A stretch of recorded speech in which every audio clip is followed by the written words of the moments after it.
It's war. What, a trade war? So I've heard. You see, today's the first day of Donald Trump's tariffs. Have you heard, darling? Tariffs. Yeah. Oh, you're excited. No. No. Really. Don't know if did they affect us that much? Not yet. Not yet. I don't think he's doing any tariffs on the EU quite yet. Not just yet. No, but he said they're coming. Yep. Yeah, they'll be coming. But you see, Mexico, Canada and China, well, Mexico and Canada, is that 25% now? No, Mexico and Canada are 25%. And 10% on oil for Canada. And 10% on oil for Canada. But that didn't start until the 18th of February, apparently. Oh, that's 18th February, that one. Oh, okay. And China, 10% at the moment. 10%. That's on top of there's these additional tariffs, aren't they? I think so. I'm pretty certain they're on top of. They'll have a tariff there already. So, yeah, it's quite interesting though that how much, like for instance, here in the EU, how much stuff. Yeah, more than Wally. That's our little doggy up there. He's in the field. Yeah. And how much the EU buys from the United States in comparison to how much the United States buys from the EU, you know, import-export. Now, this has been Donald Trump's argument, isn't it? He said, yes. They haven't been very good to us, he said. Yeah. He was being interviewed yesterday when he was asked about the tariffs. And they said, well, don't the people pay for the tariffs, was the question. And just sometimes, under his voice, you know, sometimes. I really can't see how the people haven't worked it out themselves. I mean, it's a bit strange. I'm not a very highly educated person. No, but you've got common sense. But I can see. What sort of common sense you got? What variety? I don't know. Have you got Donald Trump common sense? I think so. Because that's what you said about the DEI and the airplane crash. Okay, well. He said, I've got common sense. That was his reason behind that. But he was blaming the DEI, you know, inclusion and all that, diversity and inclusion, as a cause for the plane crash, didn't he? But I was saying about these tariffs. Yeah, no, I know, I digressed. How I look at it is, if they're going to impose 25% tariffs on Canada and Mexico, well, Canada and Mexico are going to import they're going to do the same to them. Well, it makes sense, doesn't it? And then the only people paying for that is the people, which I don't know whether people are like us. I mean, if we go to buy vegetables, and I don't know, say we see cabbage and it's a silly price, we buy a different vegetable. Yeah, we buy a different cabbage or different vegetable altogether. Just a different vegetable altogether. We just look outside the box. Oh, what can we buy which is cheap?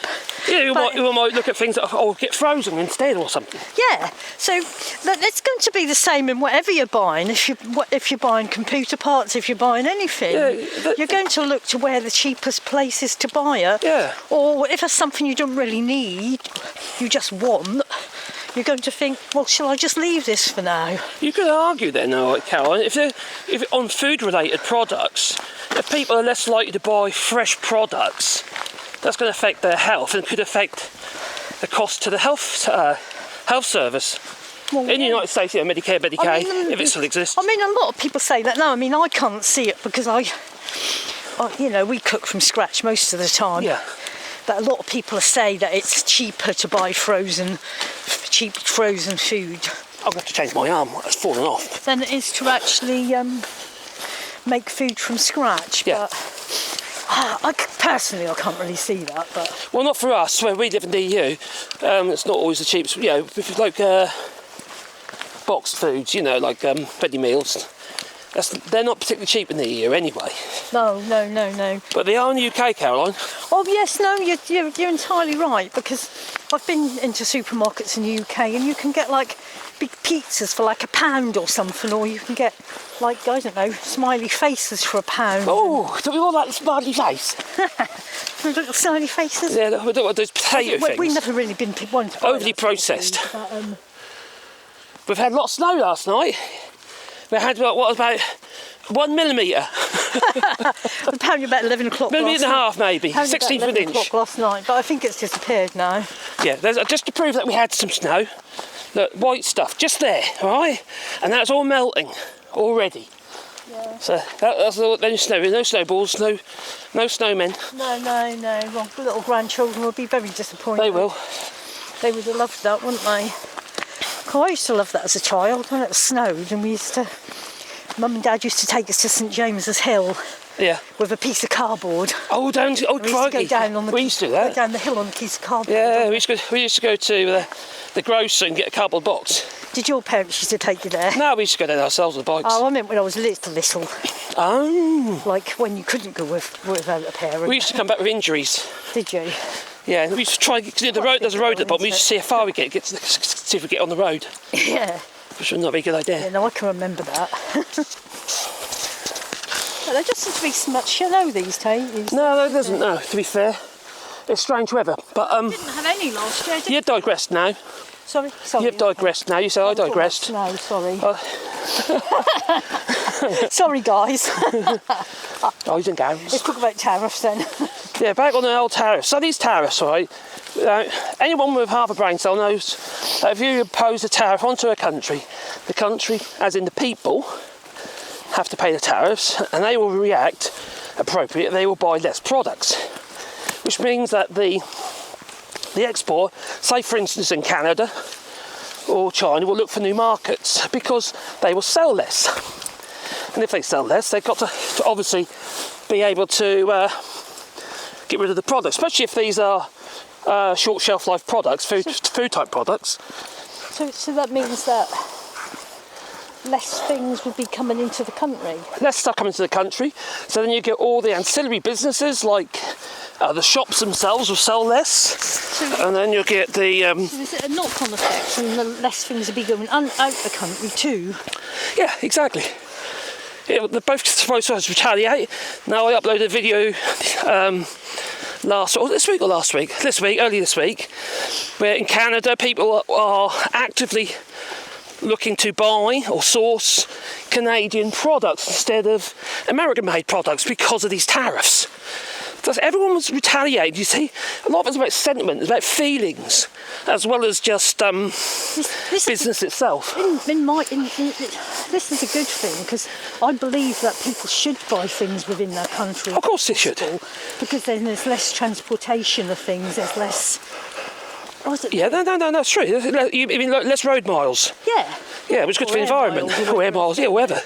Yeah. Less transportation, so less bunker fuel and shit like that. Yeah, and also if you're talking about food, container food's ships. going to be fresher because it's... Well, it's travelled less. Less travel. Well, it's like meat products that are... let's be fair, the United States has they do a lot of meat. And so does Canada. But... meat products, when they're transported that distance, about 50% frozen, so they're not really fresh. Even though they're sold as fresh. They're selling things. That's really actually quite bad, really, because if you buy something fresh, takes weeks. It's okay to freeze. Yeah. But if you buy something frozen and it defrosts, it's not okay to freeze again. No. So these are part frozen, so they're not fully frozen. Yeah, but if they part frozen something. Oh, your door up there. Yeah, no, come back. Part frozen something. Yep. And that person decides to freeze it. That isn't then frozen from fresh, is it? No, it's not. Oh, so could that cause food problems? Possibly, but it'll be down to the stores how they, present the food to the people. Shouldn't then be sold as fresh. If it's been partly frozen, that should be sold as frozen, not fresh. But we've been here before. You guys and gals in the United States, you've been there before. When Donald Trump was the 45th president of the United States, lucky you. And he imposed these tariffs, didn't he, on China. Mm-hmm. And China retaliated by saying, OK, we're not going to buy your meat products in the United States. So what actually happened was the farmers kicked off in the United States, and the tariffs that were collected from imports from China were just being paid in compensation to the farmers. So there was no monetary gain for the economy. So we've been here before and it didn't work, so we decided to try again. Well, tariffs do work, but blanket global tariffs do not. Now, if you've got, for instance, your products in the United States, let's say for argument's sake, let's say you made all the oil or produced all the oil that you needed and didn't export any and what have you, which is another business, another money source, isn't it? If you say, for instance, you could do that, possibly they can, but it makes sense to put a tariff on Canada then, because obviously then you'll be supporting your industry inland, in the United States. Yeah, I get that. That makes sense. The same for any product line. Yeah, I get that. But that's called strategic tariffs. And when people keep telling us, oh, well, Biden didn't remove the tariffs, so what are you on about? Obviously, tariffs aren't that bad. How many times have we heard that? Oh, quite get that shadow. So, but the fact of the matter is, Biden didn't actually remove all the tariffs. What he did is he kept the ones that made sense. Oh, you could turn around, though. Yeah. Tariffs that made sense, he kept. Tariffs that didn't make sense, he got rid of. So yes, he did keep some of the tariffs, but not all of them. And that's sensible. I would call that common sense. Maybe somebody needs to describe common sense to Donald Trump. Well, it is common sense. It doesn't that does make sense to me, because you want people to buy your oil before they buy any other oil. So you'd put tariffs on the oil coming into your country that you didn't really need. Well, Donald Trump's level of common sense is the helicopter it can go up, it can go down, it can stop, it can go forwards, it can go backwards. They could have prevented the crash. That's his level of common sense. Then mind the speakers around that. We haven't had anything. We haven't had the evidence from the black box yet to see if there was a malfunction or anything like that. Well, on the Philadelphia one, we don't know with the Learjet 55. We don't know about that one yet in Philadelphia. No. There's no real information there yet. But the one that was an obvious collision, and the person who was responsible in the actual tower was looking after more than one system, when normally you only look after one system. So, and this was after him getting rid of the people involved, because of DIR. The people, basically. Said there should have been 30 people working there, and there was 19. Yeah, and one of the official geezers, he got rid of him. Mm. This is all down to Elon Musk, because Elon Musk, we got to do a different video about this, because Elon Musk and... Elon Musk has gone to Mars, is that it? Well, we wish he would, but yeah. But Elon Musk doesn't like the FAA director geezer, because he kept telling them, no, you can't launch more flipping missiles out into space. Rockets, burst holes in the ozone and stuff. And obviously Elon Musk didn't like that. So, So you could blame Elon Musk, actually, for this, what happened to those airplanes. This one last night was such a sad one. Oh, quite, yeah. It was... transporting a child and her mother, there's a mother and the doctor. And a doctor and a nurse. There was at least 6 people on board. There's a doctor and nurse, I think, and a child and a mother, and the pilot and co-pilot. And people got killed on the ground as well. The poor little child was then transported to a hospital because they've got some kind of charity funding to do a life-saving operation. Yeah. That's really sad. It's terrible, isn't it? So there was hope. And then it just all got ripped away from her. Awful, absolutely awful. The poor family, losing a mother and a child. That's terrible. It is terrible. So, we're big on the tariffs, though, darling. So long and short of it is tariffs can work if they're done sensibly. Yes, yeah.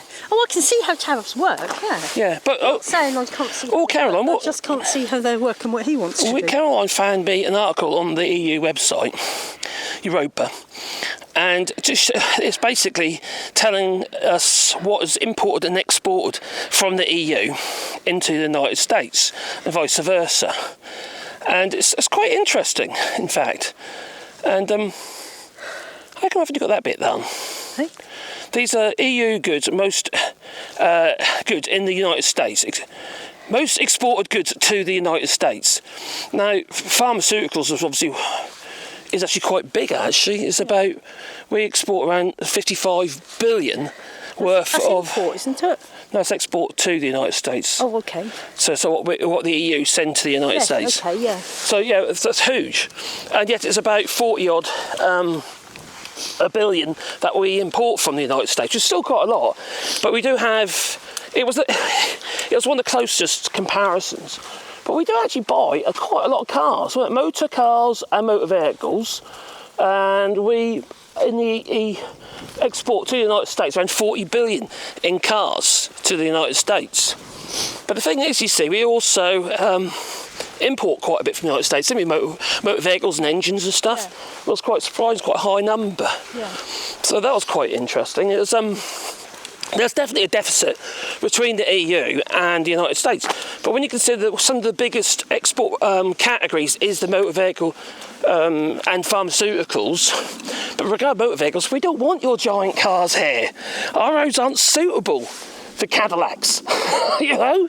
Yeah, we like your little European cars. And I think a lot of them would be allowed in the big cities anyhow, would they? And the people in the United States, they like the BMWs and the Mercedes and a lot of the European cars. To be fair, in America, I think to go from A to B is quite to go from an A to B. Oh yeah, obviously is quite a big distance. Yeah. It isn't like here. I mean, all right, we 25 kilometres and we got to a big town here. Yeah. And we're in the middle of nowhere here. We're 5 kilometres and we got to a small supermarket. But I know because. Yeah, there's a lot of land, isn't there? The United States is a huge country, or group of countries. That could be 100 group of states. That could be 100 kilometres between one town to another. And the rest, 1,000 in many cases. Some of these places are huge. Obviously, they need their bigger vehicles and. Well, I don't know if they need bigger vehicles because obviously small vehicles are capable of driving long distances, Caroline. You know, it's like BMWs and Mercedes. So there is definitely a deficit between the EU. So Donald Trump is right about that. But to say we're being mean to you in the European Union, it's just down to practicality. It's a case of what the kind of things that we buy in the EU aren't necessarily what you sell. You know, apart from obviously pharmaceuticals and medical equipment, but we sell almost equal amount into the United States anyway, within, well, a few billion difference. But it's all the other little things as well. And food products as well, like cheeses and stuff. Yeah. But there isn't much actual food actually that we import from food. It's very little food. It's going to be under 1 billion because it wasn't even listed, was it? Little food. That wasn't even on the graft. No. Food, wasn't. Someone said vinegar. Because we don't want your meat. You know, we don't like hormone-injected beef or bleached chicken. Well, the thing is, where we live here in France is Limousin, and Limousin beef is very, very. It's sought after. It's very good beef. Very good beef. It's organic and it's. Well, some of it's organic. It's not all organic, though. But saying that, the cattle here are grazing cattle. You look at these. I mean, look where we are. You know, we're surrounded by fields, and if they've not got cattle on, well, not this time. It's too cold. I mean, they're probably in the sheds at the minute. But if they've either got cows or sheep on them, or they're growing the feed. Growing corn or. Yeah, maize or the grass for. Yeah, the hay and all that sort of stuff, feed and what have you. And fodder. So yeah, Which if everyone went vegetarian, we'd be in a lot better place.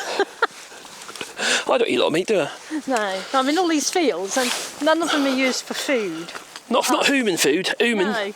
Human food. That'll be that one's corn, that one's hay, that one's. Yeah, that rotate, won't it? That'll just all be rotated. It's all about the cows. Cows, and sheep. And a couple of fields of sheep. Yeah, and pigs, where they're generally in like sheds. I've never seen any pigs. No, there are pigs in Limousin, but not they're more up north. Yeah, I haven't seen. But you see, a lot of pigs are kept in sheds, unfortunately. Yeah. Horrible. So yeah, I hope we've explained about tariffs. Okay, I hope so. What do you reckon, darling?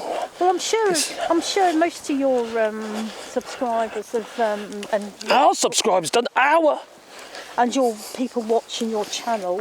Your channel as well. Are very intelligent people, and they've probably already worked. Not everyone, because I get MAGA as well. But not much. No. Majority of yours are very intelligent people. Who, stop sucking up to them all. Oh, crikey. Go to their heads at will. Well, they might buy me a coffee if I'm nice. Yeah, just watch channel will be really good. It's Bites Coffee's got a Patreon on that as well. We had a couple of people do it this week, which has been really, really helpful. Yeah. Because there's no way we could do this channel without help, is there? There hasn't been a very good month. It's been really bad month. It's really gone down, so our income has really gone down. Oh, big time. So and we tread water anyway, don't we? We did get half a dozen coffees. That's good. Didn't we? That's really helpful. Very grateful. That was really, really helpful. and a couple of people gave us little tiny bits of money as well, not lots, but a little bit of money as well. It all helps it on. Which all It's a numbers game, isn't it? It all helps. Yeah. It's just that since Donald Trump had all his little people come from Google and various other people, it's like all of a sudden like a switch been turned. And I just noticed that all my views just literally did that, and then it just does that, you know. And if you don't get the views, you don't get paid, do you? No. So anyway, darling, yes. There's enough of us whinging. Oh, we're so hard done by. No, I feel very lucky living here. This is such a lovely place to live. Oh, it is. And you've got me as well, haven't you? We might not be rich in money, but we're rich in other things. We've got lovely doggies? Landscape around here. Oh, what are these guys? Two lovely dogs. We've got lovely fields and gardens. And all over wild and the trees and that, and the birds at the moment, amazing. Birds. We grow most of our food and fruit, and sort of can it. It's a good job we do. And do things, don't we? Do a lot of canning, don't we? Which is very good. And I don't know, if we fancy to sit outside and have a glass of wine or something, you can sit outside and have a glass of wine when it's nice, can't you? Wine? Well, what's that? That is quite cheap. You can't have a glass of wine. No, you might get away with half. She's anybody's. Yeah, I know. Well, I'm on medication at the moment, so I can't have it anyhow. But there you go. Anyway, I'm going to say toodaloo. Toodaloo. Toodaloo. Have a lovely day.